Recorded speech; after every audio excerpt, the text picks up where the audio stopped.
Ladies and gentlemen, in this Gaming Telecom video, let us discuss the possibility of different hardware revisions for the PlayStation 4 and, surprisingly enough, the PlayStation 3. Indonesia's Ministry of Communication and Information Technology are said to have received a couple of registrations which demonstrate that this is a good possibility. In Asia, the original model number for the PlayStation 4 is CUH106A. I'll repeat that again, CUH106A. But there's a new one that's CUH1106A.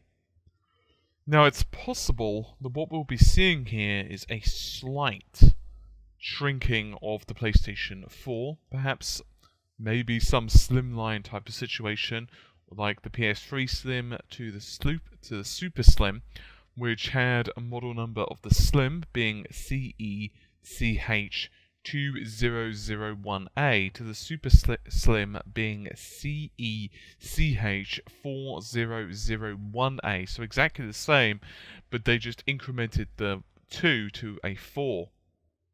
And speaking of which, the 4001A is now going to be incremented to 4306CH. Now, everyone and their mother are asking Sony, well, what's going on here, guys? But unfortunately, of course, they've not responded yet, and it's like they most likely won't, actually, until E3. And of course, E3 2014 for Sony is going to be 6 PM PDT on June the 9th. And it's fair to say that the PlayStation 4 is selling fairly well. It's about 7 million units so far between launch date of November 2013 and April the 6th of this year. So the most interesting point, to be honest, from my perspective, is the PS4. And there are a couple of different revisions that do make sense. Obviously, shrinking of maybe the CPU, or should I say the entire APU, is one possibility. They could have slightly improved the manufacturing process, maybe improved the cooling, maybe sorted out a few other hardware revisions. For all we know, there could be 50,000 USB slots all dotted around the case. It's too difficult to know. Most likely, however, they're going to be trying to make the console smaller and cheaper to produce. If they can reduce the cost, there's two possibilities with this. The main one is that they can reduce the cost for the consumer. In other words, if it's cheaper to produce, they can sell it for less money. Fairly obvious economics there. The other thing is it's also cheaper for Sony, and they don't have to sell it at a 1-to-1 ratio. By which, and this is completely just pulling figures out of my ass here, so don't take these as accurate, but let's just assume that they managed to reduce the cost of the unit to produce by, say, $50 US.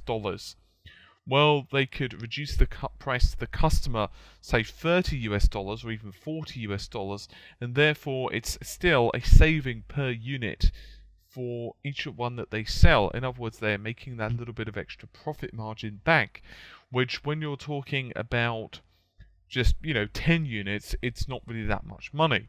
But when you start doing that over, say, the 17 million odd units that Sony expect the PS3, PS4, and so on to actually hit over the next year or so, you could start seeing how that starts to make quite considerable savings for them. And let's face it, Sony need the capital.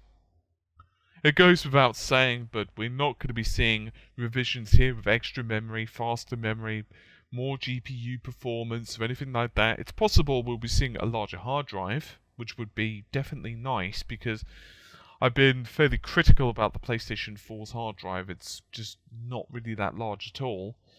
Same for the Xbox One, really, but hey, I personally believe it should have been at least a terabyte to begin with, but, well, it wasn't, so I have noticed that occasionally, at least my PS4 does put out quite a bit of heat. It is summer here in the UK. It's not as hot as it could be, but it's still been fairly warm. And I have noticed a little bit of a warm breeze coming out the back of my console. So obviously, if they could reduce the heat that the console produces, that would only be a good thing for Sony. Anyway guys, hopefully you've enjoyed the video. I don't think there's much more to say until we get some confirmation regarding this. But I'll see you soon, take care, and bye for now.